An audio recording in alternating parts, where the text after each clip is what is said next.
So I'm here with Dara. You might know her as DJ Tigerlily, or you might follow her vegan page, Soulful Purpose. Our Sole Purpose. Our Soul Purpose. Close enough. It's awesome, and it's good catching up. I haven't seen you for. I know, it's since the nice beginning to of the see year. you. It's crazy. It feels like it was yesterday. This year's gone so fast. It's really quick, and I think it feels like that as I've gotten older, the months feel like a week. They say that, and I agree with you, but apparently it's because the older you get, the percentage that a year is in your lifespan is smaller. So each year feels quicker. Does that make sense? Yeah, it does. Like from a maths thing? Yeah, and I think the output too. I mean, think back in high school, I was bored. Are you ever bored? No. No. I wish. I'm not bored because there's so many things you want to get to and get done. And It's crazy though. I finished high school 10 years ago this year, and I was talking to my sister about this morning. It feels like just yesterday. How long ago did you graduate? It was 12 years ago. Yeah, crazy, hey. Yeah, it's part of it feels like yesterday, and part of it feels like an eternity. A lifetime ago. It feels like my parents, they're like, I haven't seen that person for 20 years. And it's been 12 years since I've seen some people. So I'm like that old Asian guy going, I haven't seen him for 13 years since year 10 or something. I know. I used to feel like you'd look at people in their like late 20s when you're in high school and be like, they're so old. And that's us. Yeah. Well, lucky for me, I'm Asian, so I'll say. Guys, yeah, you've got the best aging genes. You want to introduce? And this is Lenny, everyone. Say hi, turn around to the camera. Yay! Sorry if he annoys us today. You need to behave, otherwise we have to like put you outside or something.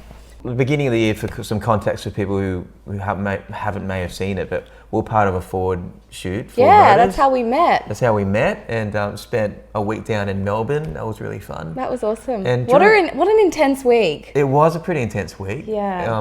What I really enjoyed was the in-between moments, getting to know everyone of the crew. And what really fascinated me about you is that there's more than meets the eye. Like 100%. So if people just see your Instagram and your vegan stuff, your animal advocate, like all that stuff, it still doesn't encapsulate what I experienced in Melbourne of you. Yes. To be honest, I think you're really, really, really smart. Thanks. Like super smart. He thinks I'm smart. I know you're smart, actually. No, I really mean this, right? And I think it doesn't get emphasized enough. I'm not saying that you're dumb or anything. It's very hard to come across as smart online without sounding boring or snobby or, the people that try to come across as smart. I think that can also be kind of problematic, like trying to be know-it-all-y online.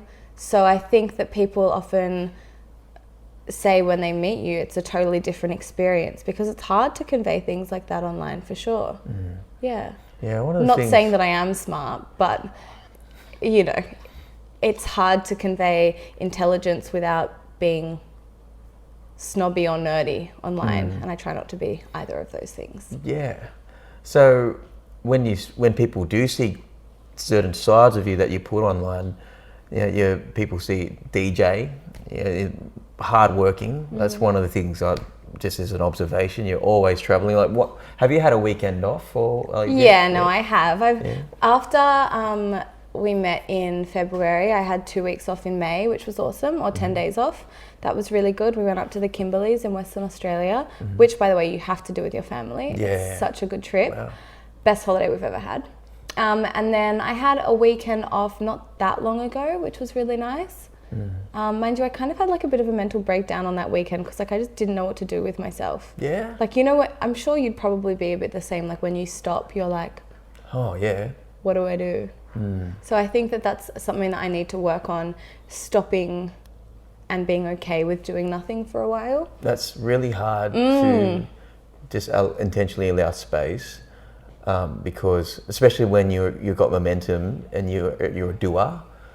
And you are a doer. Yes, 100%. I'm a doer. I feel like we're both the same. You wake up, you write your to-do list, and you just get going full pelt. Yeah, it's hard. It's hard, and kudos to our partners too, because that's the thing too that people I do want to start talking more about is not everyone can do what we do in that capacity. I believe some people need that more stable, 9 to 5. I've never been like that. I've never been wired that way. But to sign up with a partner for life or for a long commitment, it's a unique thing in comparison to what is the norm. And 100%. I don't know if I could do it. Like having a partner that has a crazy weird schedule, I think it would be weird. Like I'm the type of person that I like to know like what Scott's doing. I'm like, so what are you doing this weekend? What does your days look like? What happened today at work? Where'd you go for lunch? Like, you know, dumb small details, but I like to know it because I think my mum's like that. But like he's just super chill. He's like, oh cool, so where did you play last night? And I'll be back home and I was like, well, I was here, you know. And it's like he just doesn't really worry or know or think about it. It's just like, yep, Dara's going crazy everywhere, so she's just doing her own thing. Yeah. Is your wife like that too? My wife is the biggest supporter. So we both have needs, like everyone has needs, and we communicate those things. Like, well, I've got to go away, so I tell her when I've got to go away. Especially with 2 girls now, which are bloody beautiful. My girls are just the best. So cute. I miss them terribly when I'm away. So it's changed actually. Like my soul hurts. I try and bring them everywhere I can, but at the same time, when you're doing a work trip, it can be really hard to be in 2 places because of energy and focus. I don't think I could do it. Like, I know how much I miss Lenny, my dog, when I'm away. I can't imagine what it would be like having kids. Yeah, it's hard. It's that something you made. Yes, and it's something to really think about with you know, this kind of lifestyle choice. But it just really emphasizes what is required to kind of do what we do, right? So for you, you're always traveling. You're always in some country or some state, or you're driving in the car. So that's one side that I think I want to emphasize is like this whole DJ. You know, that's part of your gig. One gig you have that requires some smarts. It requires some structure. Because there's a lot of musicians out there. I just spoke at a school today, a big school, and they're asking, how do I get in the music industry? And they just focus on the creative. That's important. But for you, right, there's a whole team, there's a whole strategy. Yeah. You've got to be organised. What's your thoughts on that? I think there's so much more that people don't see in the behind the scenes like work of everything. And all the DJs that I know are super successful. Sorry, all the DJs I know that are super successful are pretty switched on or have a team that's really switched on behind them. And it does take a lot of work. And when I stopped partying and stopped being a crazy young hooligan and actually started putting like time and effort into my health, my career, that's when it actually started to progress, as opposed to just expecting it to happen focusing on the creative.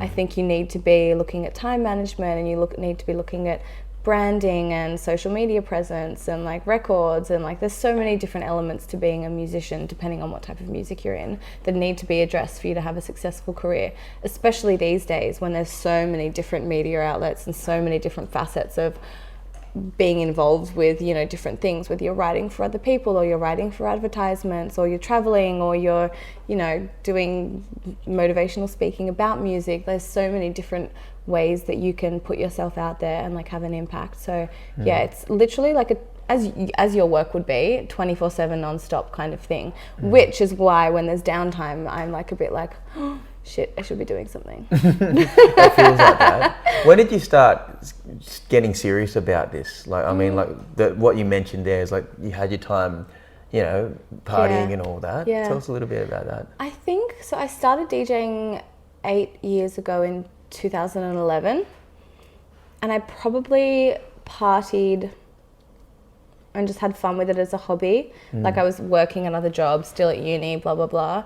And then I finished uni when I was 23, I want to say. And I think that's when I made a decision to give the DJing a go full time and like move forward with that.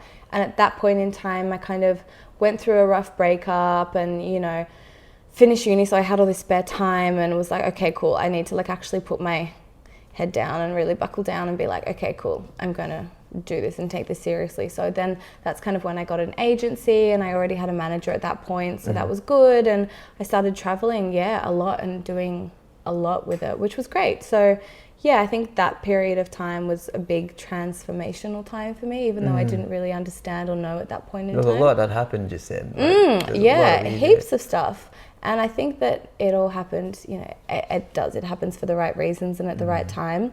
So how old would I have been? 23, yeah. So 5 years ago, I've been probably doing it seriously, but I have been doing it, yeah, for 8 years. A lot of people probably don't know that you went to uni. You know, No, it's crazy, isn't it? No. Often. So what did Maybe you I study? should put it in my Instagram bio. Yes, DJ Tigerlily. I studied. Guess what? I went to uni. What did you study for those who don't know? I studied a Bachelor of Media and Communications with a double major in marketing and sociology. Yes, I did. So I studied at Sydney Uni. It was good. It was like 5 years, and it was... Look, there are definitely positives about it. Like, the one thing it did teach me was diligence, because I had a really crazy DJ schedule and I also had to study. So I wasn't getting like HDs or anything. I was literally getting like Ps, credits, you know, just getting by. But because, like, this is a prime example. I remember this one week I played in Melbourne Tuesday, Wednesday, Thursday night. It might have been like O Week or something like that. And so I had these 3 shows in Melbourne, but I also had tutorials every day at uni. So I had to fly back to Sydney every morning on like the 6 a.m. flight to get the 9 a.m. tutorial. And I remember at the end of that week, I was like, oh God, you need to like not say yes to midweek gigs, because it was just too tricky, you know? That's a really cool like story, because I think as you get older, you have those lessons that the universe tells you when you're forced to say no or yes less to things. So I remember a lot of young people, like, you just think you can take on the world, and you can for a while. Until you can't. Until you're faced between 2 contradicting things, Yeah. like it's either this or this. It's like, oh, I have to make a sacrifice. I heard this thing on a podcast somewhere some time ago. I don't know. I'm full of these great pieces of quotes and knowledge, and I never know where I got them from. And they pretty much said, if it's not a fuck yes, it's a fuck no. And I like that, because if you're not 100% yes, you just have to say no. And I say this like awesome quote now, but I don't always practice that. But it's definitely a work in progress for sure. Saying no to things and being okay with saying no to things, and missing out on things. It's really important. Yeah. And with uni, what did you take away from it skill-wise? Do you apply any of that now? Be honest, like. Not really. I know how to use like a microphone for like radio, say, because I did a part of the media course was radio, so that definitely helps when I'm doing radio interviews. That's about it. Like, I know I did a marketing major, but like what is it, like the 4 Ps or 5 Ps or whatever, and like you don't think about yourself like that. No. For me, it's with my brand, it's more just like instinctive, and like I do what I feel like, or, you know, think from more of a creative perspective, and then take a step back and think, okay, how can we get there? So yeah, unfortunately it didn't help that much, so that's why I kind of think if I had my time again, I wouldn't probably do it.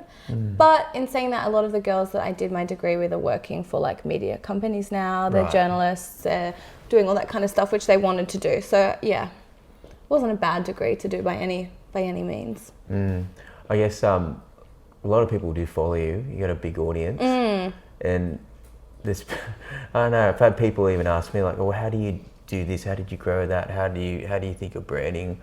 And it's really weird being asked those questions, because it's like a formula they're after. Yeah, I know. They're like after a magic pill.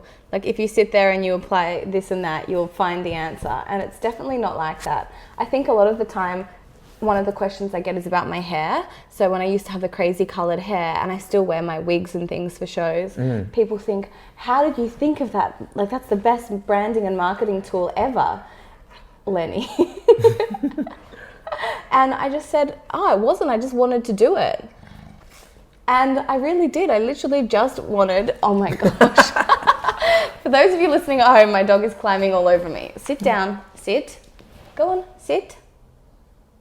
Don't look at me, buddy. Sit. Oh my God, he's so naughty right now.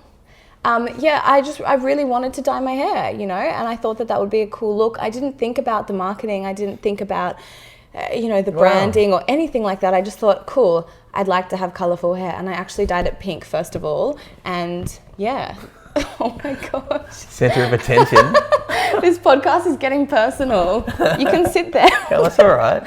He's looking for the ball. So usually there's tennis balls behind the couches and he's obviously trying to find one. My God. Have you had dogs on podcasts before? No, this is my first guest. Hey, Lenny. So who is Lenny? Who is Lenny? Tell us about your childhood. Yeah. What is your diet? Are you vegan? He's not vegan. No, he's not. It's tricky with dogs. I don't know. Do you have dogs? I don't have dogs, no. I don't know. Like, he gets a lot of, like, his snacks are vegan and he loves fruit and veggies. Like, his favorite food is the fruit and veggies, but his main dry food isn't. And I just don't think that there's enough research out there yet to say that dogs are okay on a vegan diet. Like, for some dogs, sure, it can definitely work, especially dogs that are like overweight and unhealthy. Putting them on a vegan diet could definitely really help them lose weight and like probably get a bit healthier. But for him, he's young, he's so healthy. Like, I wouldn't be able to forgive myself if I stuffed up his diet and he got a health problem because of that. So for now, he's just on a not vegan diet, but we're okay with that. And, you know, if things change in the future, which I kind of presume that they will, then we'll be able to pop him on a vegan diet, which I'm sure he'll be fine with. But yeah, it's one of those things when you have pets, it's just like, yeah, you can't always put your values and what you want onto them, unfortunately. Yeah, wow. We're going to come back to I want to talk about the veganism and things. Yeah. Because it's really important, actually. My wife's vegan and I'm learning a lot about it, especially coming back from like our upbringing of meat and veg and things like that. It's been, yeah, totally. Culture. But just touching back on what you said about the back on your wigs, right? Oh, because the branding. What's really cool about that is that you said you weren't really thinking about your branding or how it will affect your marketing, but putting on coloured hair. Yeah. People they imprison themselves, I think, because they think of marketing first, or like, how does this affect my brand? So therefore, they're like, I need to have a succession plan out of my green hair into another colour because it would just upset my audience. It creates all these like honestly, yeah, it did. And I remember when I had blue hair and I'd had blue hair for years, and I finally actually, it was when I started dating Scott, my current partner. I didn't want to be like recognized as much anymore. I wanted a bit more privacy. I felt like the blue wasn't really me anymore. And so I transitioned back to like blonde hair, like natural colored hair. And everyone went like crazy. They were like super pissed off. And I remember I still had my old manager back then, and we decided that so it was kind of like blondie grey, my hair at that time, and everyone was pissed. And so then I decided I'd go get my hair redone. And I went and got it redone blue, and I just like got home and cried. I was so upset because I felt like I just had like not done the right thing by myself. And I just vowed that day to like not do anything for Instagram ever again, because it made me feel totally shit. It made me feel like really crappy about myself for whatever reason that was and whatever stage I was going through back then.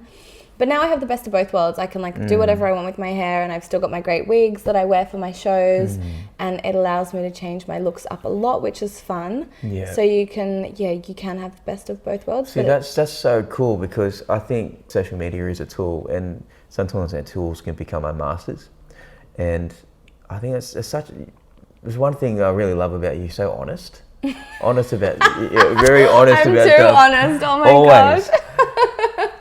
But it's so important to emphasize that, because people are scared to be honest, and they're scared to share their stories or their confusion or their story. And so I think it's really cool, because now it seems like you're the master of your brand. Like, you actually make choices and you're strategic about it, and you don't feel, it doesn't seem like you feel like you're condemned because of your audience. But I think it's taken a long time for me to get to that point, though. Like, I'm able to say yes and no to different shows and different collaborations. But like, keep in mind, I've been doing this for like 8 years now, so it has taken a long time. And I do think that when you're at the beginning phase, it is okay to be like, for your brand to be the master of you, because I think you need to have that to come out of that and to have like a successful business. Yeah, have consistency. You need to dedicate yourself 120% to like whatever it is. Do you see, the word business sometimes can come across like really disingenuous, but like, do you see DJ Tigerlily as a business? Yeah, 100%. That's so good for people to hear. Yeah. I think that's really important. 100%. Yeah. And like, it didn't start off as a business, it started off as a hobby. I was getting paid in drink cards. Like, it was awesome. I'd go out, I'd get drink cards for all my friends, play a show, we'd all get drunk and go home. It was like super fun, you know, back in the day. That's like exactly what I wanted to do with it. And then it turned into something else, which is fine, you know. I think the advice I often say to people is like, you really need to know that you want it to be a career, because it becomes less fun when it is a career and it's not a hobby. Don't get me wrong, I still love DJing, but like all the things around it can be tiring. Yeah, like what? Let's just like the travel, the like weird sleep schedules that you get, the lack of consistency in your routine, trying to find good people to work with is really difficult. Dealing with record labels is exhausting. Getting paid on time. Yeah, exactly, right? There's so many different things that become tiring with it. So I say to people, like, you can love DJing and you can love music, but like, it's going to change when it becomes a career. So you have to know that. And it's like anything, you know, you could be playing the piano or playing the guitar and really loving it. Next minute you could write a hit song, and your relationship with music and the guitar or the piano is totally going to change because you're now world famous and you're like, you know, touring all over the world. So yeah, I do definitely see it as a business now, but that's fun. It's good. Yeah, I think it's a positive, you know. No, I get to have my own business, which is so cool. Yeah, that's more than meets the eye again. Yeah, it's tricky because unfortunately, there are a lot of women on Instagram who are just what meets the eye.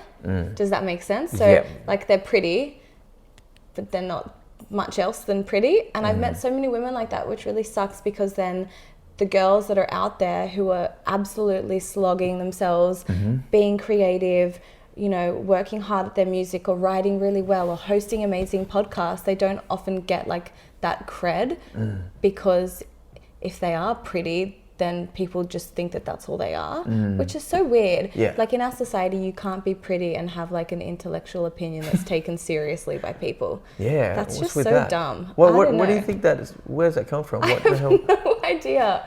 It actually blows my mind. Like, it really does.